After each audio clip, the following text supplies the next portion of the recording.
নমস্কার বন্ধুরা, কেমন আছো সবাই? আশা করি তোমরা সবাই ভালো আছো। আমরাও ভালো আছি। রমা মুম্বাই ব্লগে তোমাদের সবাইকে স্বাগত। চলে এসেছি আবার আর একটা নতুন ভিডিও নিয়ে। আমার সকল পুরনো বন্ধু ও সকল নতুন বন্ধুদের অনেক ভালোবাসা জানিয়ে শুরু করছি আজকের ভিডিও।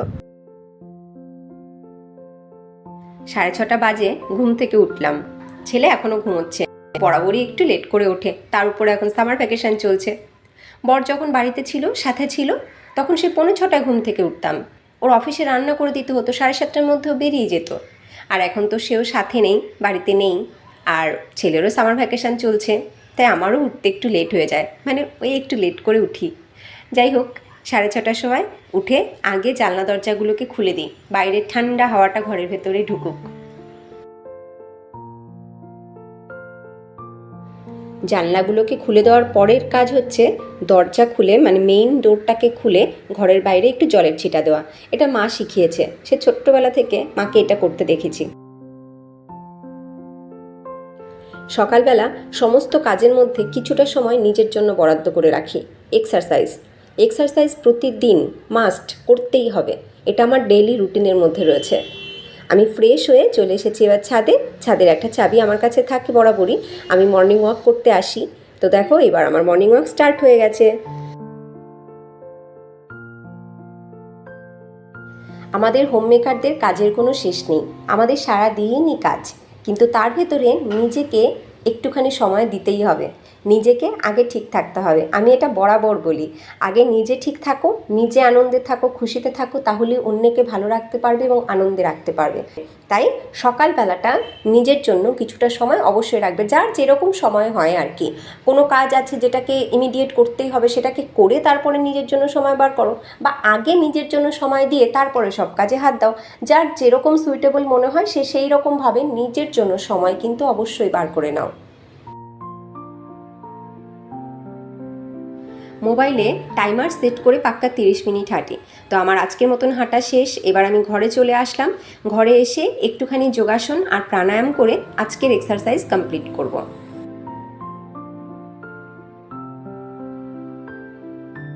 ঘরে আমরা যতই সারাদিন দৌড়ঝাঁপ করে কাজ করি না কেন, আমাদের প্রপার ফিজিক্যাল ওয়ার্কআউট কিন্তু হয় না।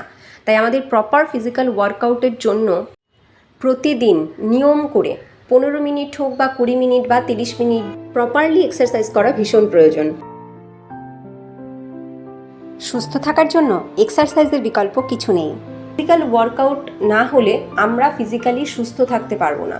আর ফিটনেসের বাইরে সত্যি কিছু নেই। যদি অসুস্থ হয়ে পড়ে থাকি, আমাদেরকে দেখার কিন্তু কেউ নেই।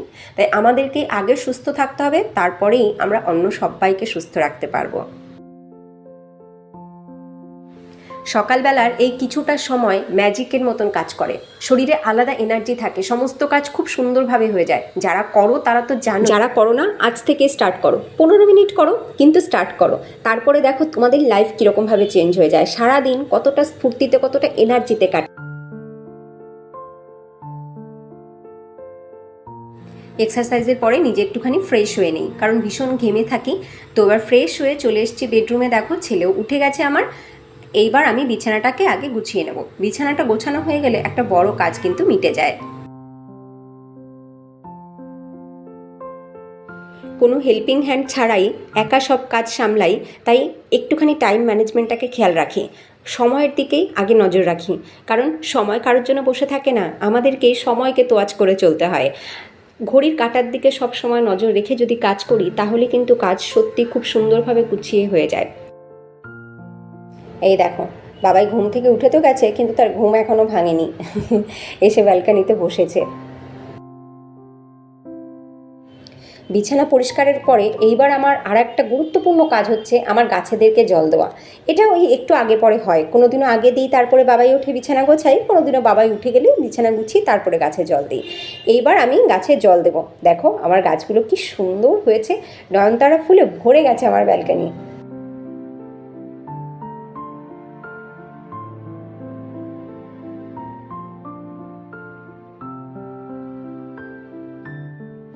এই প্রচণ্ড গরমে গাছের গোড়াগুলো একদম শুকিয়ে থাকে সারা রাতে। বিকেলবেলা তো একবার জল দেই, কিন্তু পুরো রাতে আবার সেই মাটি শুকিয়ে যায়। সকালবেলা উঠে গাছের জল দিয়ে যখন, খুব ভালো লাগে। মাটি থেকে একটা দারুণ সোদা গন্ধ বেরোয়, আর গাছগুলো যেন প্রাণ ফিরে পায়। আর আমার ছেলেকে দেখো, ওকে আমি এক জায়গা থেকে তুলে দিচ্ছি, ও আবার আর এক জায়গায় গিয়ে বসে পড়ছে, ওর ঘুমই মোটে ভাঙছে না। আমরা যদি একটু তাড়াতাড়ি ঘুম থেকে উঠতে পারি তাহলে কিন্তু আমরা সব কাজ গুছিয়ে করে নিতে পারি। যেমন দেখো, এখন আমি তাড়াতাড়ি করে সমস্ত ফার্নিচারগুলোকে একটু মুছে নেব। 15 মিনিট সময় লাগবে মাত্র, কারণ প্রতিদিনই এই কাজটা করি, বেশি সময় আর তাই লাগে না প্রতিদিন।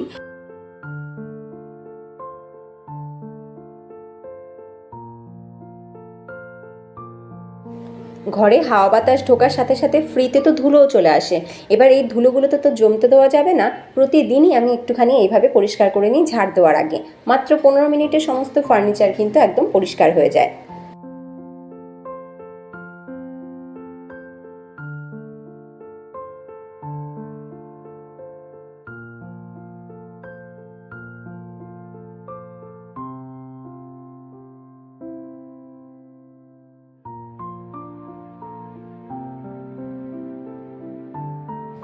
ঘরবাড়ি পরিষ্কার পরিচ্ছন্ন থাকলে নিজেরও ভালো লাগে। দেখবে, আমরা যতই পরিশ্রম করে যত কাজ করি না কেন, যখন দিনের শেষে দেখি আমার ঘরটা সুন্দর আছে, পরিষ্কার পরিচ্ছন্ন গোছানো আছে, তখন কিন্তু নিজের মনে সব থেকে বেশি আনন্দ হয়।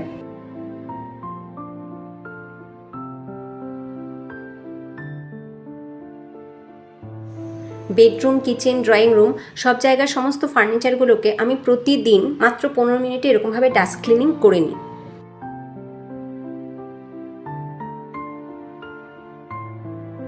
পুরো ঘরের সমস্ত ফার্নিচার ডাস্ট ক্লিনিং করাবার পরে এইবার শুরু হয়ে গেল আমার ঝাড় দেওয়া। এবার পুরো ঘর ভালো করে খুঁচে খুঁচে ঝাড় দিয়ে পরিষ্কার করে নেব। আর ঝাড় দেওয়ার সময়ও আমি প্রতিদিনই ঝাঁটাটাকে একটু ফার্নিচারের ভেতরের দিকে ঢুকিয়ে জায়গাটাকে পরিষ্কার করে ঝাড় দিই। তাহলে মাসে বা সপ্তাহে একদিন সেই ডিপ ক্লিনিংয়ের প্রয়োজন কিন্তু পড়ে না।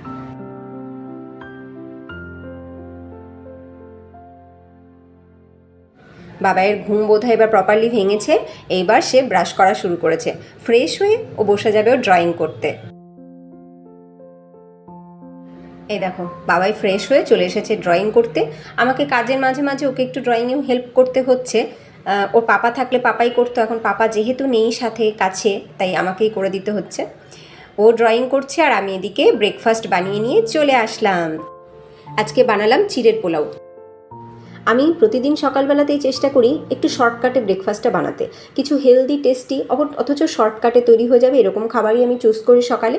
আজকে চিড়ের পোলাওটা বানালাম, এটা কিন্তু খুব তাড়াতাড়ি তৈরি হয়ে যায়, কারণ এতে একটুখানি পেঁয়াজ কুচি দিয়েছি, ওদিকে চীনাবাদাম দিয়ে বানিয়েছি, আর উপরে একটুখানি লেবুর রস ছড়িয়ে দিয়েছি, একটুখানি চানাচুর ছড়িয়ে দিয়েছি। খেতে কিন্তু দারুণ টেস্টি হয়েছে, আবার খুব কম সময়ে তৈরি হয়ে গেছে, আর আমার ছেলেও খুব ভালোবাসে এটা খেতে। আর কোনো অকেশনাল ডে ছাড়া আমি তামঝাম করা ব্রেকফাস্ট সকালবেলা বানাই না, ওতে সত্যি অনেকটা সময় চলে যায়। ঘরের সমস্ত কাজের সাথে সাথে ছেলের দিকেও কিন্তু সমান নজর রাখতে হয়। এই যে ড্রয়িংয়ের সময় একটু হেল্প করি, যখন লিখতে বসে তখন দেখি কি লিখবে, কেমন হচ্ছে লেখা, আবার রিডিং করবার সময় পাশে বসতে হয়। তো এই ঘরের কাজের সাথে সাথে বাচ্চার পুরো দেখাশোনা সবটাই কিন্তু করতেই হচ্ছে। আবার এখন যেহেতু বাচ্চাদের সামার ভ্যাকেশন চলছে, এখন তো সারাক্ষণই ঘরে, আর ঘরের মধ্যে আমার যেমন কাজ চলছে হাতে, তেমনি মুখেও বকবক চলছে, কিরে এটা করছিস, কিরে ওটা করছিস। দেখো, ড্রয়িংটা কিন্তু খুব সুন্দর হয়েছে, তাই না? একটা আমি একটুখানি দেখিয়ে দিয়েছিলাম, ও সেই রকমভাবে আর একটা এঁকেছে, খুব সুন্দর হয়েছে। ঝাড় দেওয়ার পরে এই যে ছড়িয়ে ছিটিয়ে নিয়ে বসেছে, আবার তো নোংরা হচ্ছে, একবারে মুছে নেব। বাবাইয়ের ড্রয়িং করতে করতে, ওকে একটু হেল্প করতে করতে আমি কিন্তু এদিকে দুপুরের রান্না বসিয়ে দিয়েছিলাম। সকালের খাবারটা যেহেতু একটু শর্টকাটে করে নিয়েছি, তাই কিন্তু দুপুরের রান্নাটাও তাড়াতাড়ি বসিয়ে দিতে পেরেছি। এবার দুপুরের রান্না হয়ে গেছে, আমি এইবার বাসনকোসনগুলোকে পরিষ্কার করে পুরো রান্নাঘরটা, স্ল্যাবটা পুরো পরিষ্কার করে নেব। তারপরে সারা ঘর মুছে নেব। মোছাটা আগে করিনি, মোছাটা সবার শেষে করি। তাতে কি হয়, পুরো ঘর কিন্তু একদম পরিষ্কার থাকে সব কাজের শেষে। আর মোছা আগে করলে সব কাজ হতে হতে আবার ঘর নোংরা হয়ে যায়, তাই মোছাটা আমি সবার শেষে করে নিই। প্রতিদিনই রান্না করার পরে রান্নাঘরটা পুরো পরিষ্কার করে নিই। বাসনকোসন ধুয়ে, সিঙ্ক পরিষ্কার করে, গ্যাস ওভেন পরিষ্কার করে, স্ল্যাব পরিষ্কার করে পুরো রান্নাঘরটাকে পরিষ্কার করে ফেলি। দেখো, এখন আমার রান্নাঘর কিন্তু একদম নিট অ্যান্ড ক্লিন। ঘরটা মুছবার আগে বেসিনটাকে একটুখানি পরিষ্কার করে নিই। এই কাজটা একদিন বাদে একদিন করি, প্রতিদিন করি না। হালকা হাতে বেসিনটাকে একটুখানি ডলে নিই, ডলে জল দিয়ে ধুয়ে নিই। এবার এই বেসিন পরিষ্কার করবার সময় একটু জল তো নিচে পড়ে, তো একবারে ঘরটা মুছে নিই তখন। আর এইভাবে বেসিন একদিন বাদে একদিন পরিষ্কার করলে সেটা পরিষ্কারও থাকবে, আবার হাইজেনিকও থাকে।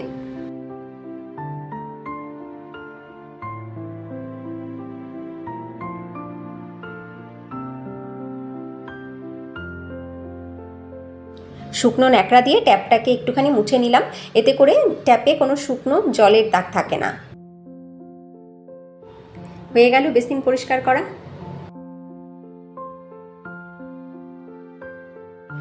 সব শেষের কাজ হচ্ছে ঘর মোছা। ঘর মুছে বাথরুমে ঢুকে যাব, যা জামা কাপড় কাচার আছে সেগুলোকে হাতেই কাচি আমি, কেচে ধুয়ে স্নান করে বেরিয়ে আসবো।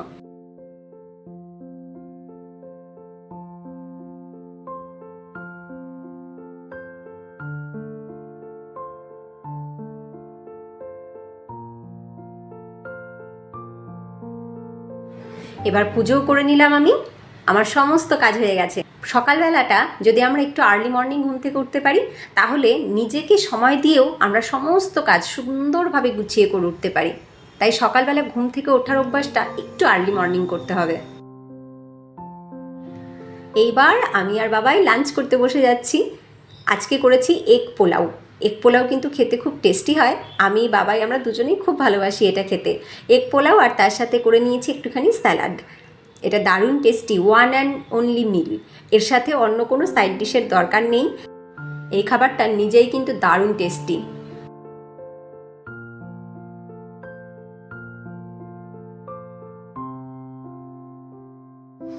এবার বাবাই বসে গেল একটু হ্যান্ডরাইটিং করতে, আর আমি এবার একটু রেস্ট নেব। এই সময়টুকুই আমার একটু রেস্টের টাইম।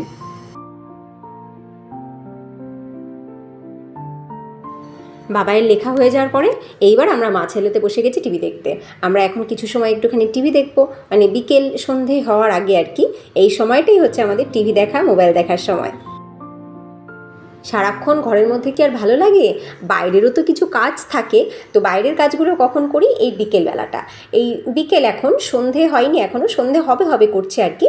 তো আমরা দুজনে বেরিয়ে গেছি একটু হাঁটতে, একটু হেঁটে কিছু কেনাকাটা করে ঘরে যাব। দেখো, আমরা যে রাস্তায় হাঁটতে বেরিয়েছি সেই রাস্তাতেই সাইডে রয়েছে নার্সারিটা। নয়নতারা ফুলগুলোকে দেখে আমি কাছে আসলাম। বাপরে, এত রকমের এত রঙের সুন্দর সুন্দর নয়নতারা ফুল হয়, আমি তো জানতামই না। ক্যামেরাতে কালারগুলো অত সুন্দর আসেও নি। নার্সারিটা কিন্তু অনেক বড়। এখান থেকে যদিও আমি এখনো পর্যন্ত কিচ্ছু কিনিনি।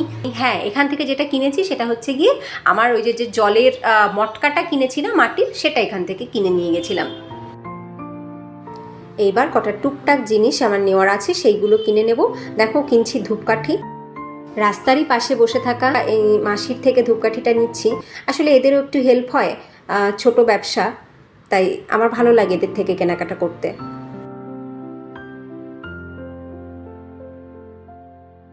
একটা প্যাকেট নিলাম, 30 টাকা নিল। খুব সুন্দর গন্ধটা। কিছুটা আগিয়ে যেতেই দেখি রাস্তার পাশে এই ঠেলা গাড়িটা রয়েছে। এদের কাছে এমন অনেক জিনিস থাকে যেগুলো কিন্তু আমাদের অনেক দরকারে লাগে, মানে কিনবো কিনবো করেও আর কেনা হয়ে ওঠে না। সেরকম অনেক জিনিস কিন্তু এই সমস্ত দোকানগুলোতে পাওয়া যায়। তো রাস্তার পাশেই এই ঠেলা গাড়িটা রয়েছে, আমিও দাঁড়িয়ে পড়লাম। এবার আমিও নিচ্ছি কিছু ছোটোখাটো টুকিটাকি জিনিস, সব 10 টাকা 20 টাকার জিনিস।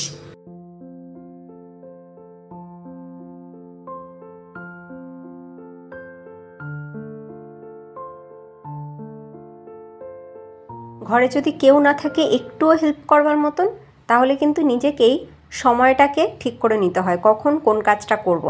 আমার তো এখানে কেউ নেই, মুম্বাইয়ের মতন শহরে সম্পূর্ণ একা ছেলেকে নিয়ে থাকছি।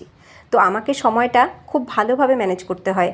সকালবেলার দিকটা বেরোনোর সময় হয় না, সকালবেলাটা ঘরের কাজে ব্যস্ত থাকি বলে আমার এই টুকিটাকি জিনিসগুলো দরকারের জন্য আমি বিকেলবেলাতেই বেরোনোর চেষ্টা করি। সংসারের সমস্ত কাজ প্লাস বাজারহাট, এই সবটা ম্যানেজ করবার জন্য আমাকে একটু বেশি অ্যাক্টিভ থাকতে হচ্ছে, একটু বেশি কেয়ারফুল থাকতে হচ্ছে সময়ের বিষয়ে, কখন কোন কাজটা করব।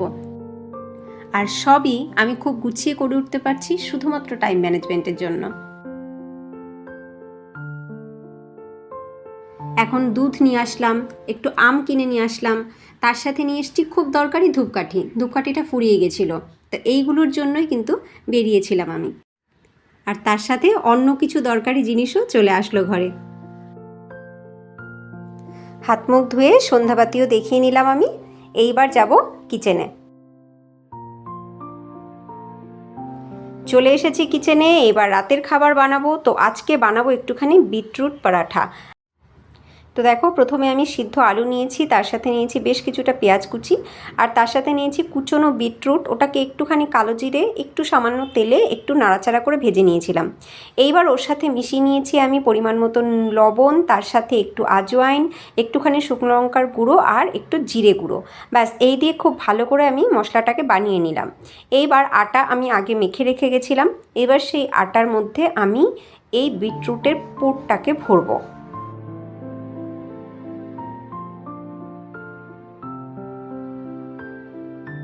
হাতের আঙুল দিয়ে চেপে চেপে লেচিটাকে একটু বড় করে নিয়ে তার ভেতরে পুরটাকে দিয়ে ভালো করে মুখটাকে সিল করে নিলাম। তো এরকমভাবে সবকটা লেচিতে একে একে স্টাফিং করে নিই।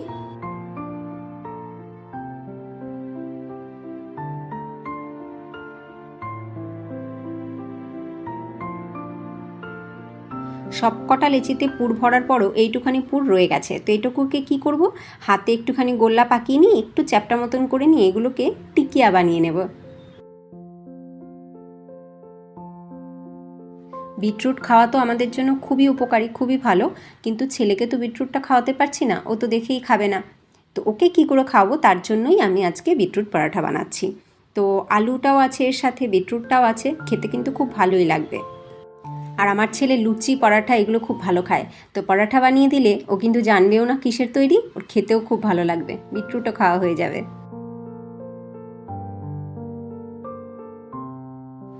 আমি লুচি বা পরাঠা যাই বানাই না কেন, আমি আটাই ব্যবহার করি। আজকে এই যে পরাঠা বানাচ্ছি, আটা দিয়েই বানাচ্ছি। আটা মাখবার সময় অল্প একটুখানি তেল দিয়ে মাখলে সেই পরাঠা কিন্তু অনেক বেশি সফট থাকে। যদিও আজকে আমি আটা মাখবার সময় তেল দিইনি, আমি গরম গরম খেয়ে নেব বলেই আমি দিইনি। একদম নর্মাল রুটি মাখার মতন করেই আটা মাখা ছিল, সেই আটা দিয়েই আমি পরাঠা বানাচ্ছি। তো আমি অল্প অল্প তেল দিয়ে, সাদা তেল দিয়ে পরাঠাগুলোকে ভেজে তুলে নিচ্ছি। সবকটা পরাঠা ভাজা আমার হয়ে গেছে। এইবার আমি টিকিয়া 3টেকেও ভেজে নিই, সামান্য তেল দিয়েই ভাজবো।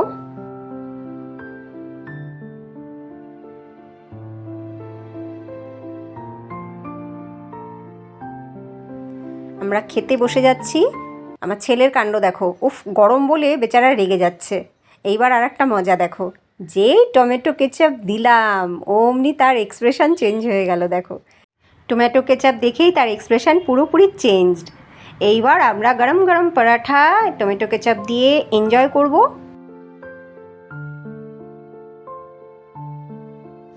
পরাঠা না, সে গরম হোক আর ঠান্ডা, উফ, জমে গেছে কিন্তু আমার ছেলের। দেখো, গরম লাগছে, ছ্যাঁকা লাগছে, তারপরেও সে তাড়াতাড়ি করে পরাঠা খাচ্ছে। আসলে এগুলো খুব ভালোবাসে ও খেতে। আর আমরা তো প্রতিদিন বানাই না, খুব রেয়ার বানানো হয়, ওই কারণে আরও বেশি ভালো লাগে খেতে।